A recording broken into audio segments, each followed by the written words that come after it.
Hi, everyone, and welcome to the I Am Landscape Growth Podcast, where entrepreneurs help entrepreneurs grow faster, better, and stronger in the green industry. From leadership to sales to recruiting and operational excellence, we cover the topics holding entrepreneurs back and share how to get past those bottlenecks with the best in the industry.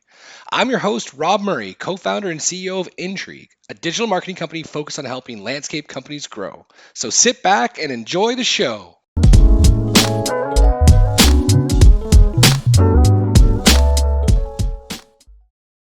Hi, everybody. Welcome back to another episode of the I Am Landscape Growth Podcast. Very cool episode in front of us today with a very special guest. I have Angelique Robb on the show today. Thank you so much for doing this, Angelique. Sure, looking forward to it. Now, Angelique has a remarkable history in terms of how she's intertwined with the green industry, owning her own landscape business in Scotland while living in No, no, Louisiana. no, I have. So I owned it there, and it's only been since COVID that we moved back to Louisiana, and I've Okay, been well, you get looking to for a new unpack the business. details. Yeah. You can get you'll unpack the details. History in the petroleum industry, currently running SYNKD, which is a media company bringing landscapers together all across the country and the continent with a badass event that happens annually. So let me just turn it over to you, Angelique. And why don't you give people a little bit of a kind of Cole's notes of where you've come from and what you're up to these days. What's your core focus? Okay. Well, if I make this too long, you have to tell me. Yeah, yeah. Give me Well, a it's Friday. signal. Okay, and also for everybody listening or watching, it's Friday 3 o'clock. I'm having a glass of wine. I think she's having a cider. And Yep. cheers to anybody Cheers. listening. Yeah. Cheers. No, great idea to look in the fridge and see what random alcoholic beverage I had in the office was. um so Rob, I'll try to make this efficient. So I'm an engineer by trade, petroleum engineer, graduated from LSU, go Tigers. Louisiana. Started work in Texas and Louisiana, offshore Gulf of Mexico. um Fast forward, I got an opportunity to work in Scotland, and it's distorted my accent for the rest of my life, maybe. But yeah, so I moved to Scotland. Let me see if I can even remember. Oh, not important. But I've lived there for 20 years before I took my Scottish husband and half Cajun, half Scottish kids from Scotland and moved to Louisiana, which is where I'm from originally, but never thought I would live back in Louisiana. So that's a little, nugget, I but mean, you kept it brief. I mean, I got to give you yeah. credit where credit's due. No, I'll back. So I moved to Scotland, and not as I love my job in the oil industry. But while I was in Houston, I bought a house, and I was so excited to design on paper, on graph paper, my landscaping for my backyard. And by landscaping, I mean two-level deck with built-in seating and pergola, a patio area, and planting.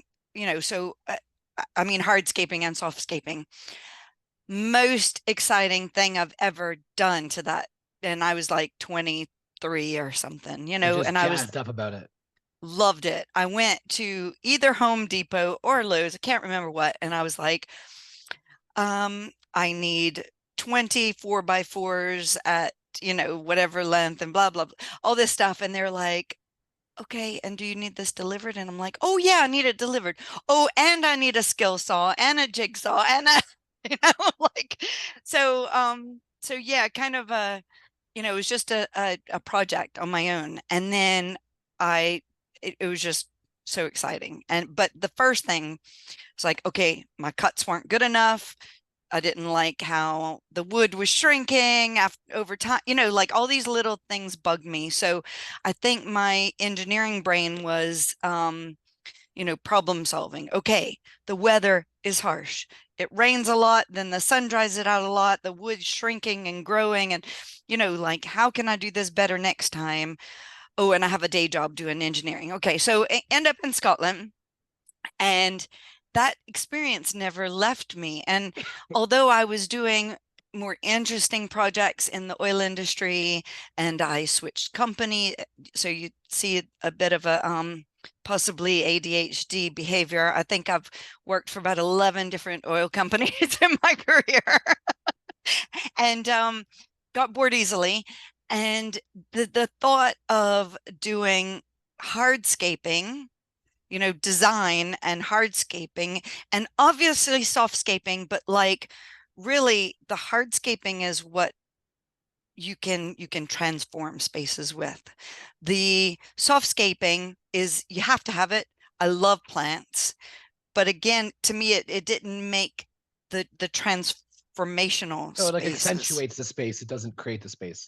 Yeah. And so I really, I couldn't get that out of my head. And I had a place that had a challenging backyard and I did a design, and then I was like, well, I don't have time to build it myself. Because I need, I'm working a lot, I'm on call on the weekends. And I called a lot of landscape companies to come and give me a quote.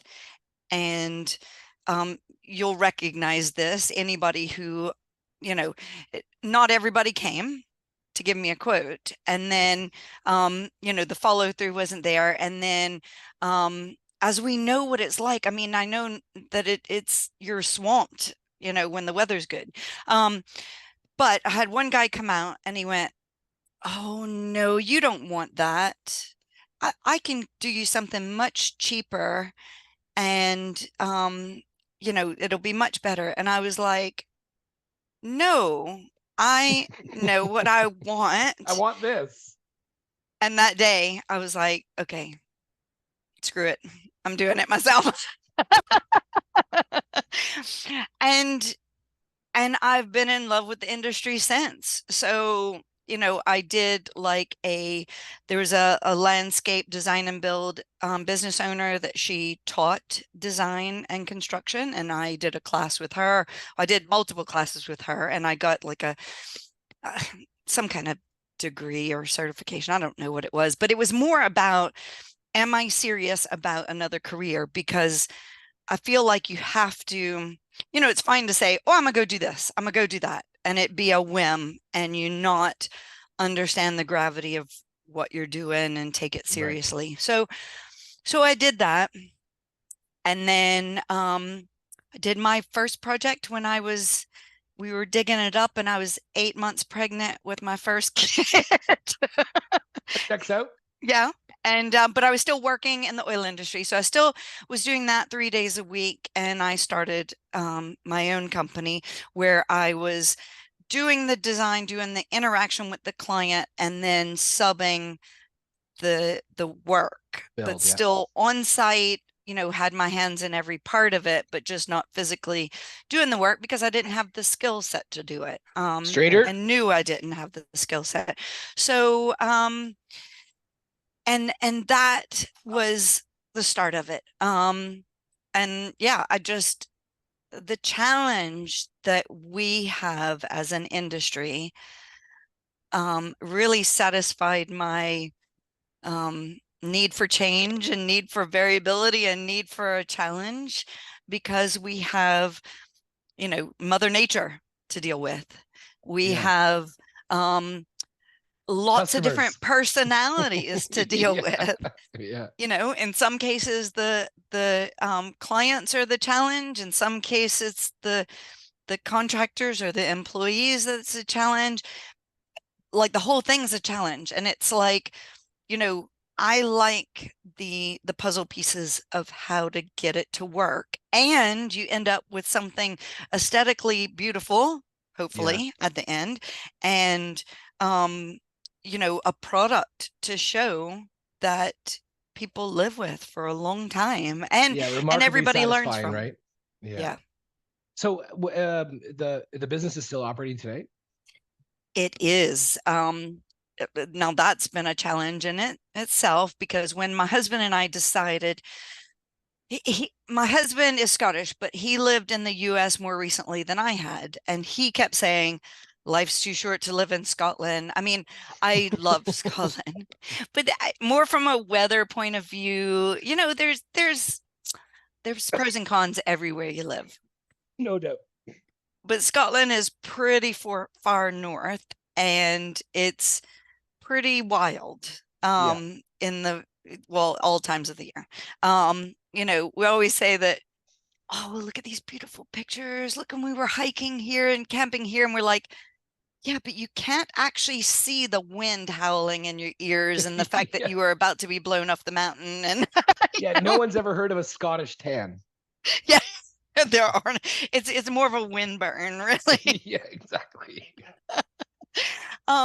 So there are all these things that, obviously I have very fond memories. But you drink whiskey out the bottle because it's so flipping cold, and you're trying to stay alive and while camping in the, with 2 inches of water in your tent, and all these great things. Sounds amazing. Yeah, So it's still over there. it's still over there, and I spent a year trying to work myself out of the company, and really, and I did it, but then COVID hit like 5 months after us leaving, and my employees at the time did an amazing job, and they were like family to me. And how big was we the crew, just to give people a bit of a sense? we had, gosh, that's a good point. I think we had 3 companies that we subbed out. We had an electrical company that we had all the trades, but we had 3 regular landscape construction companies that we would use depending on what the job was. In-house, we had a horticulture install team of 2 to 3 people, because we had part-time workers as well as full-time Yeah, of workers. course. Had a landscape architect and a couple others that were contract, so we could deal with those ebbs and flows of the Yeah. Demand cycle. seasons. And I had an assistant that she really, I always said everybody needs a Jenny, because she just really, I hired Kept her when I everything on the couldn't rails. afford, yeah, when I couldn't afford an assistant, and it was like double what I wanted to pay, but she was like, I'm only working for this amount, and it was the best money I ever spent. So your You crew, know, your crew in-house is somewhere around 10 subcontractors, anywhere 3 companies, could be anywhere 20, 30, 40 people. depends on the job. Yeah. Yeah. So really, but I would say we're in that, 10 to 15 regular people all year long. Yeah. But So, so it you're would doing a grow. business somewhere around 2 million, 2.5 million a year. Yeah. Yeah. And you worked yourself out of it so you could move into a different continent. Yes. And then COVID happened, and they did a brilliant job. But it was really different from the US in that there were a lot more rules. You couldn't leave your house further than 5 miles, or you could get stopped by police and ticketed. The company could get fined. Yeah, You know, maybe. But they had no idea yeah, what they were yeah, doing. yeah. I got pulled over. So I'm in Ontario, right? It was Okay. like the most tyrannical of all the world in terms of, whatever that shit was. Hey, I got pulled over by a police officer. Like, you're not allowed to be out here, sir. I have to give you a ticket. I was like, cool. What's the ticket for? I don't know, but I'm supposed to write you a ticket. I'm like, cool. You just tell me what it's for. You write the ticket up. No problem. I'll take the ticket. I'm going to work. Anyway, what an interesting time that was. It So was. And so, but then I had my so Jenny, who was doing an amazing job running the company. And I was like, look, how about I give you and Susanna the company, and you take it? And they just got so burnt out. They were like, no, I'm done. Like yeah, they really, and so ended up in this situation where I was Zoom interviewing people. They stayed on until I got somebody else on, but again, I had to interview them remotely and kind of hand the company over to somebody I'd never met. And that only crazy. worked for a short time. And then it was one of these points where I could tell, okay, this is not working with that person. And he kind of resigned at the same time. He could see the writing on the wall. So we kind of went, okay, not working, found another person, and we've been in transition for a year now. But we talk weekly. It was daily to start with. And I feel like I know this guy so well. But again, And you've it's a never met. challenge, and we've never met in person. How crazy is that, eh? So he's now signed a contract to purchase the company, but we've said, okay, you're having to deal with a lot of shit from the last guy, you know, picking up the broken pieces, and fixing some jobs that weren't done well. You know, let's do like a 3-year handover so that, he had never done the design part. He Right. had only, Done the bill. built, and he'd never installed softscaping either. So he's, as a company, he's learning how, and unfortunately, by the time he came in place, the other guy had, sorry, I don't know if I can say that, but pissed off everybody, so No, like whatever. I It is what had it is. a lot of Yeah. turnover. And so the previous guy had pissed off everybody, so they were slowly leaving. And so really we were starting afresh with Drew, and it's probably for the best, because then he could pick people that he worked with. Well, he had 2 of his own crews, but he was adding the landscape design side, which, if you don't understand that side, it is, you can't just add it and go, okay, we're going to do design. Right, right, right. It's a different type of Well, it's a person vision, that right? Like it goes, takes the yeah, mental capability to see something and bring it to life visually is a different skill set. it is. And I think that when we're used to a doer is not used to being a creative thinker always. And I feel like I've been able to put one foot in each camp just because of Because you're what I've done crazy. in the past and engineering. And then, like I've been able to do that, but I don't have the patience to do a design completely. And I'm more conceptual design, and I always needed somebody to Get it do over the the finish line. detailed Yeah. design. And I would say, no, that won't work for this reason. But the detail, I just don't have the patience for that. But I would liaise between the landscape architects and the contractors. I was like a translator, really. And Right. Because you you understood know both worlds. yeah, and I didn't at first. I had to do designs for many years and work with different contractors, and they would say, well, how are we doing this? And I'm like, oh, How I the never heck am I thought going of to that. build that? Yeah. And how, and I was like, this is what I want it to look like. And okay, well, that's what you want it to look like, but that doesn't mean I know how to build it. That's, Yeah. and so, I'd been through these iterations. And so after you do that with different contractors for a while, you start to anticipate those issues. And then I could help coach the landscape architects that that's not buildable, because or that doesn't make any sense, Yeah. or Yeah. or Looks um great, but yeah, they're gonna slip all the way down that, so going through all this vast experience and like the whole theme of this podcast is around what's the primary growth constraint holding entrepreneurs back in the green industry. And so you had this really cool opportunity to have a career in the oil industry that led to a wicked, awesome, enthusiastic kind of hobby job that then inspired a new career, which moved to a different continent, started an entire business and built up a crew, and then moved back so that you were working out of the business, completely on the business, not in it. And then COVID happened, the weird thing, totally disrupted everything. And now it's in a transition period where you're actually, moving off from the business. So you've really had this really cool, and now you're running Synked, which is something we're going to get into in a minute. But knowing that with your background, the experience you've had working with other people, and now that you've been exposed to like tons of landscapers at all different levels of the industry, what do you see as the big issue and the big growth constraint holding people back in the green industry currently? it's funny when you said this is the question that you ask everybody. I was like, oh my God, I was listing all kind of things, Um, and I was like, oh, what is it? Like I wanted to get to the crux of of the matter, because I also feel like there's so many distracting little things. Like you could say labor. I mean, you could say, Everybody does. Everybody I does.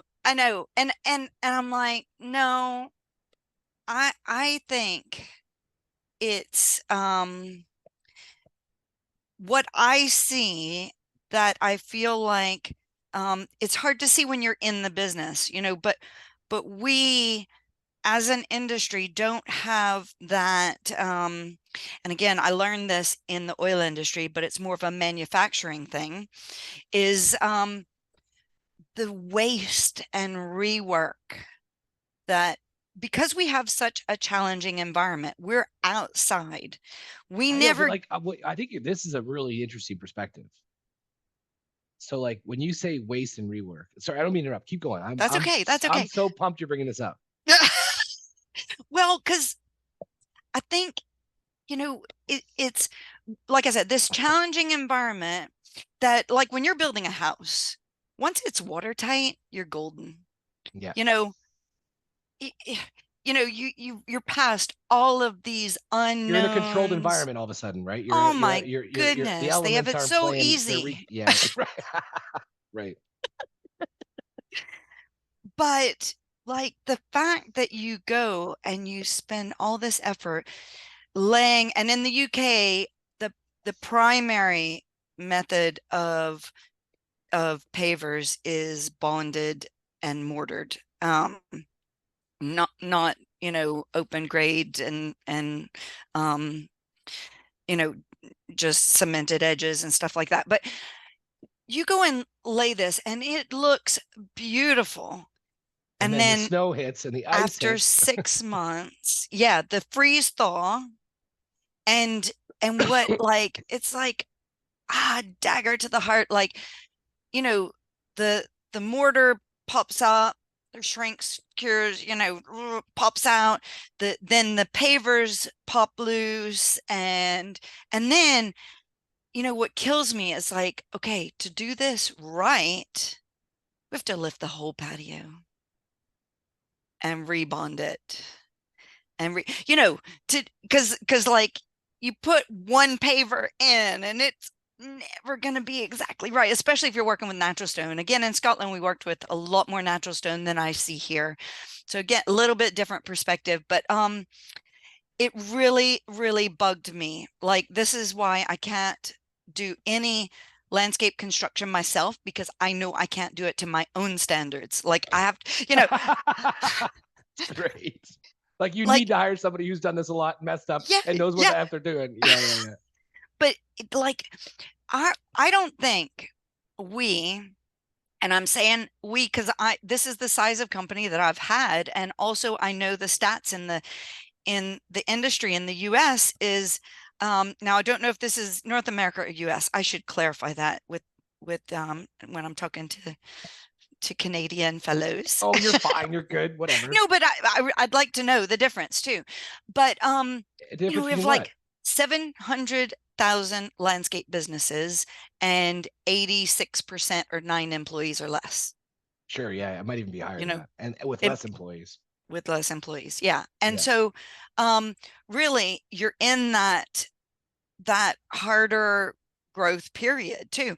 But we don't have time to measure how much rework we do or how much time we're wasting. It's like, get over to that job and fix it. And, like, you're constantly fighting fires. And what about how many times, you rig up outdoor lighting, um and it was a humid day, it wasn't raining, but maybe a humid day, and the connection that you made that day, blows out like a month later. And then, Mhm. it's the phone call from the client. And it's, even if it's not the business owner taking that call, it's like measuring the minutes that you're dealing with the whole logistics Well, around and that. You're calling well, and I the think electrician. but to your point though, like those little issues, you know, quote unquote, for people that the watching, just listening, um, are seemingly insignificant on a case by case basis. Yeah. But I But think it's huge as you in our scale, it industry. becomes even a bigger problem. And if you think about, you know, the amount of free work that's done, Yeah. Well, let's this say you're a $2 million rework is free business. work. Yeah, exactly. And if it's $100,000 of, you know, if you check every minute of, you know, the answering of the calls to the loading of the vehicles to the dispatching of the resources to doing the work to coming back and making sure it's all good, you know, if it's 50 grand a year or $100,000 a year in free work, I mean, that's bottom line money gone. Mm-hmm. It's a big Because deal. it's, you know, your focus is on the new work, the bigger value. So you're like, just get somebody over there and fix it. Okay, don't worry about it. You know, even if it's stuff that's under warranty, let's say it's the light fixture and it's under warranty even, you know, you still have to ship it back. You have to disconnect No, it. it takes time. Yeah. Even if you're not, like I said, even if the electrician guarantees their work and all these things. And so the thing that I found I was always looking for is how have we worked our failures out of the critical Of the path? And Yeah. again, you know, the words that I'm using, I know because of the oil industry, and Well, I that didn't I realize, was about to draw on that in a quick second. So keep going. Yeah, yeah. you know, I didn't realize how much you know, I brought with me, if you like. But Well, and you never hear the story. So always you hear the high school, university, summer job turned landscape company. You know, like that is a mm, common story in the green space. Or second generation parents, nursery, turned to landscape installation, whatever. Never once have I heard the petroleum engineer oh, come on. turn landscaper. No, but legit, right? And I think that having that not only a corporate background, but like a very intensive engineering background. And I think a lot of people lose sight of the fact that process is process, whether you are in a service business or you're It in a is. product development business, manufacturing company, whatever, you're still it's still process. So And when you project talk about, management well, yeah, and and when you say critical path, mhm, can you just explain that explain what that is. a little further for folks so they understand where you're coming from? Yeah, so when you look at your schedule for one crew, you know, throughout the year, anytime they are doing something, um, if you, yeah, this is a hard one to describe. No, no, it's a good I'm one. like, I Take want a to second. It's draw all it. good. It's all good. It's all good. It's all good. So, when you're calculating your overheads, let's tackle it that way. You're looking at your critical path. You have to make sure that you're covering your overheads on your critical path. And if the job takes, instead of 30 days, takes 60 days, you're you're losing out your overheads because you've not budgeted enough money and you're going into debt instead of making money and instead of covering your costs. So what I mean is that if you can have, let's say it's a subcontractor, maybe it's a vendor, do some prep work, i.e., you know, you have somebody else doing the grading of a slope or digging out of a foundation while your team is laying paving in another area. Yeah. That digging is off the critical path of the job. The job will still be 30 Right. If it's a days. day or too late, it doesn't matter. Yeah. Well, On the digging part. on So the what I'm digging saying, part, yeah, because it's not it's taking not your part of the critical overheads path. Yeah, and it's exactly. not on your critical path. You know, you said that job would be 30 days.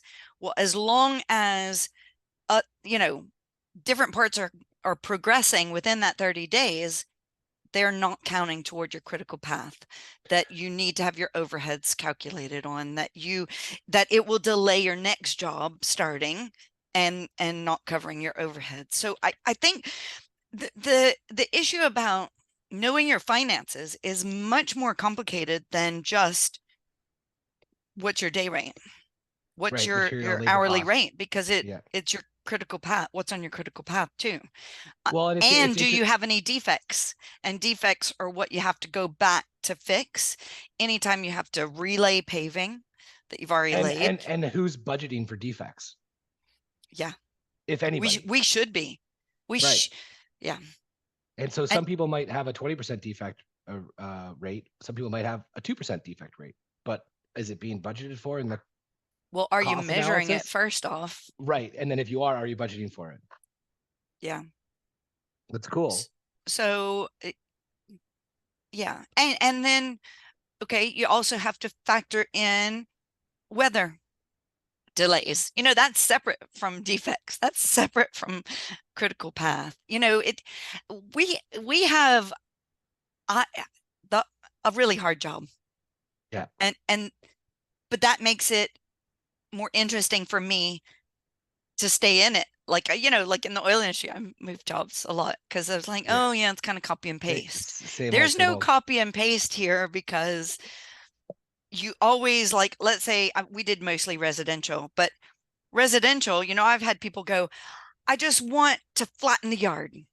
And I'm like, okay, well, you can't do that because you have, you know, neighbors. We'll just put up a bunch of retaining walls. Yeah. And I'm like, okay. And when you put lots of retaining walls, now it looks like a swimming pool. Okay. So, you know, it doesn't look aesthetically pleasing. So actually, let's slice it in half and let's do curves and let's get creative here. But I've always seen the design challenges as a way to interject creativity as well. Yeah, so, that's cool. Yeah. But so we're getting a little off topic, but like, I think waste and rework, these things are about quality, and they're also affected by quality of workmanship and quality of materials. And I also feel like it's hard to, you know, the best paving that you used on this job could be the worst choice for the next job. Like, every job is so different. And so you need to know a lot all the time. You need to know about outdoor plumbing. You need to know about electrics. You need to know about house construction, and if you can tie into it, if you can't, if you're going to do anything that harms the house.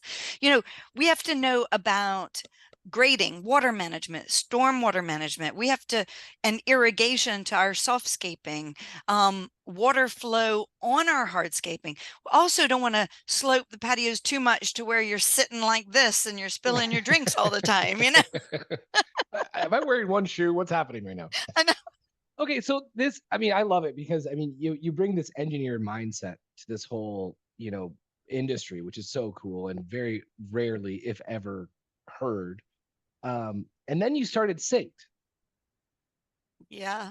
So what the heck's this all about? Like, give people a bit of, like, if you're listening, the landscape entrepreneur is the one listening to this show. Yes.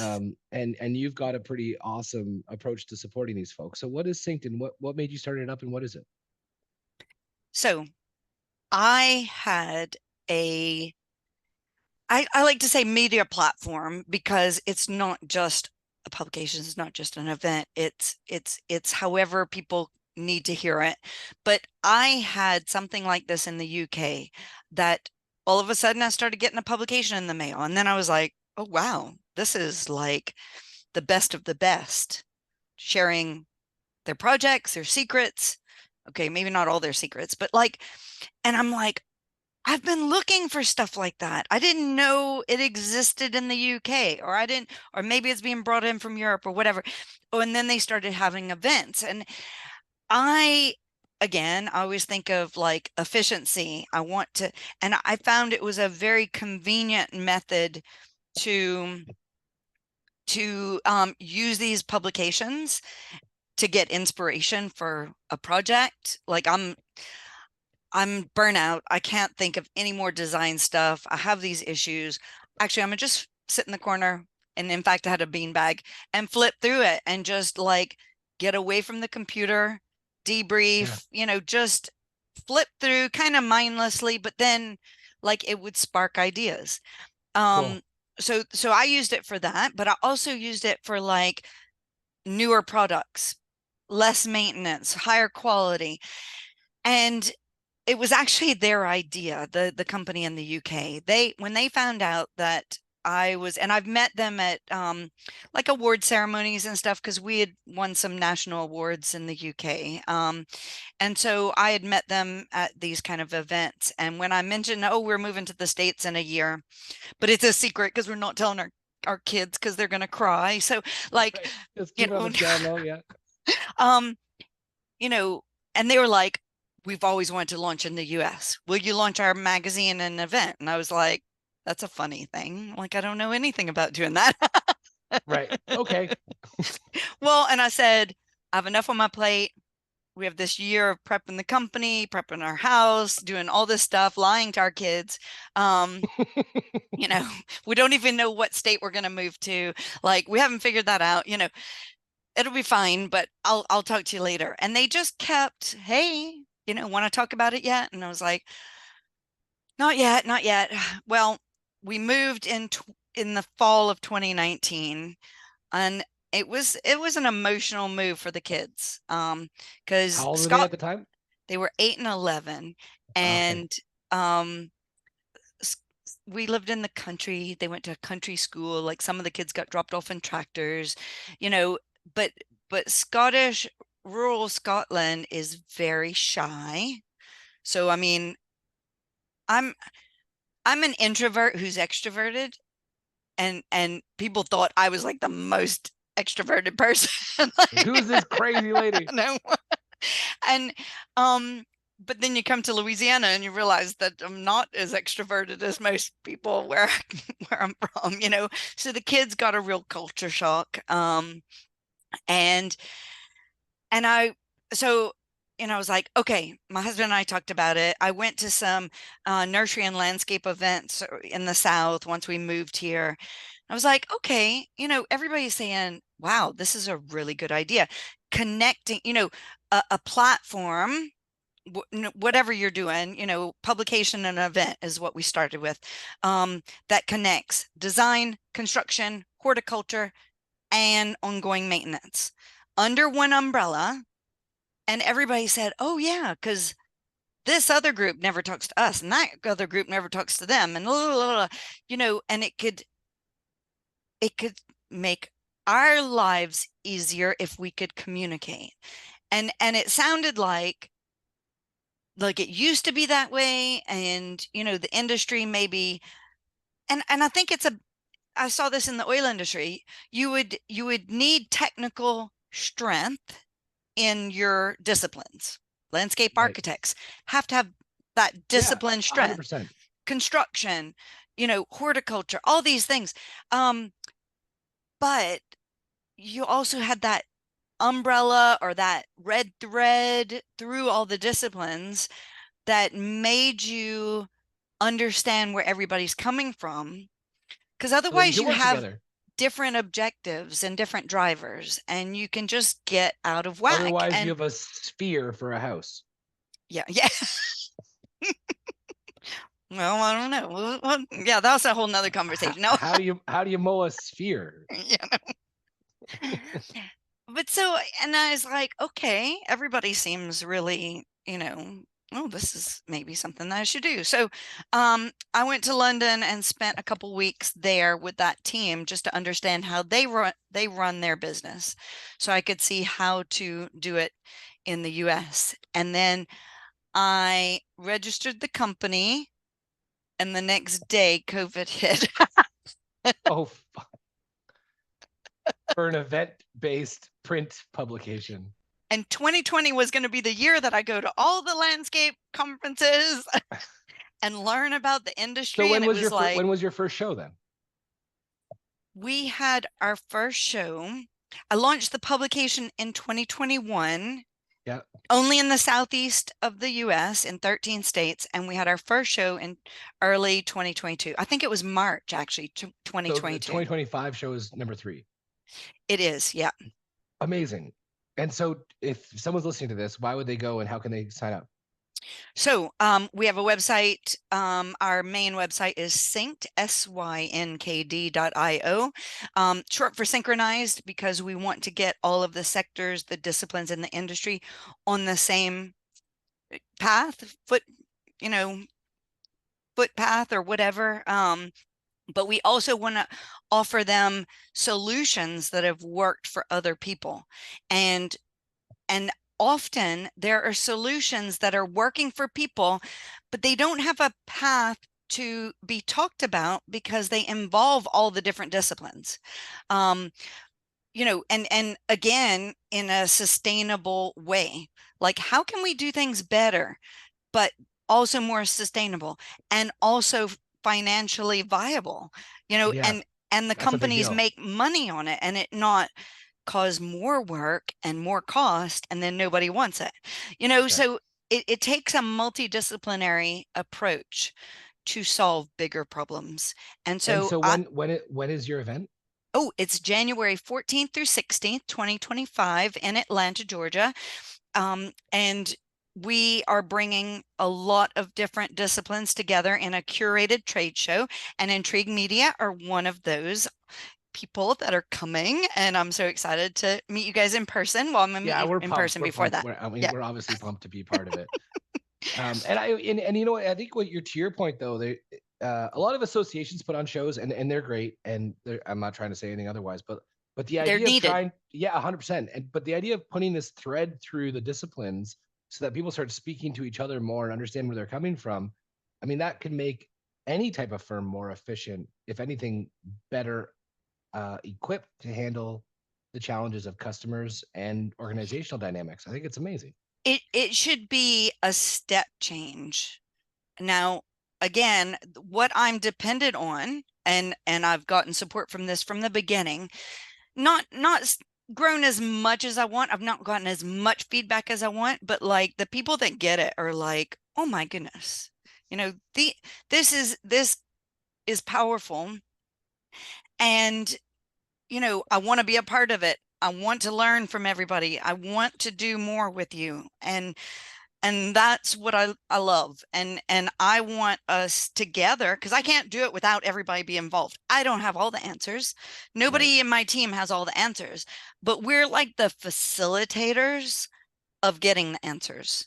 And the one-on-one conversations and interviews that we do for the publication, for our podcasts, for our social media, all of that helps us create a better event each year and get those people who are solving some of the issues or have some of the questions, put them in the room together, and let's let's The answer's in the room. Like let them the figure it out answers in the together. room. It's I love like, it. I like to say 1 + 1 + 1 = 5, because you don't even know how you're going to get to that 5, but you're going to, you're going to extrapolate that to a lot more than just adding it up. I love it. Because we're better together. And No we doubt. might speak different languages, and we, as in different drivers, different objectives, but at the end of the day, we all want the same things. We just have to, have that ability to be in the same room together. Love it. So if someone wants to come to the show, what do they do? They buy tickets on our website. So sync.io, and then we have an event tab. Buy tickets there. We have discounts if you have more than, I think it's more than three or more, there's a discount level. More than 6 or more, there's a discount level. We also have some VIP events that they can go to. They're expensive. What's an expensive dinner, which is why I have to charge for that. But and we have a business leader, a coaching session. We have a tour of High Grove Partners. Epic. So we have other add-ons. We also have a construction project that we're going to do the day after the event. And I'm still working on a lot of the details with Take It Outside. They're a nonprofit out of Atlanta, made up of landscape professionals that donate their time. No cost Awesome. to join, but they donate time. And we're going to do a therapy garden for an addiction recovery campus. And Epic. we're getting materials donated. And I'm every time I get some materials donated, I'm kind of tweaking the design so that we can, like we got some walling donated from Piedmont Precast, who will be at our event as well. And they are donating 200 square feet. Yeah, square feet of their Grand Ledge walling because we need a Epic. retaining wall. Yeah. And so I'm like, ooh, okay, that can't do as much of a curve as I've drawn. So I have to like rejig the design. And so we're getting donations, we're piecing it together, and then we're gonna Not to have mention the more. fact that you're also doing this in Atlanta, and I don't know if you know about this, anybody listening, but like I think one of the best places in the whole world, like for food, is Atlanta. Oh, cool. Well, I'm Georgia's in just got. Louisiana, so I think I our know where food is you. pretty good. Well, I'm gonna have to come visit. I mean, you got the Cajuns, right? So, Yeah. do you know the history about Canada and Cajuns? Yes, I do. Because The Acadians. Well, and yeah, and so we have a festival in Lafayette every year, and we have since I was little, so at least 50 years, where during that festival, it's called Festival Acadien, and it Mm, is in Lafayette, which is a small town, 100,000 people. They have direct flights from Nova Scotia to Lafayette for that festival. so And cool. they have Cajun speaking tents. They bring musicians in from Canada, from Nova Scotia, but all a Yeah. local here too. So It's such a yeah. weird tie because it's just like so far apart. Anyway, I think it's amazing. I just appreciate you so much for doing this. Thank you, Angelique. Well, thanks for having me on. This is fun. Okay, thanks everybody for listening to the episode of the I Am Landscape Growth Podcast.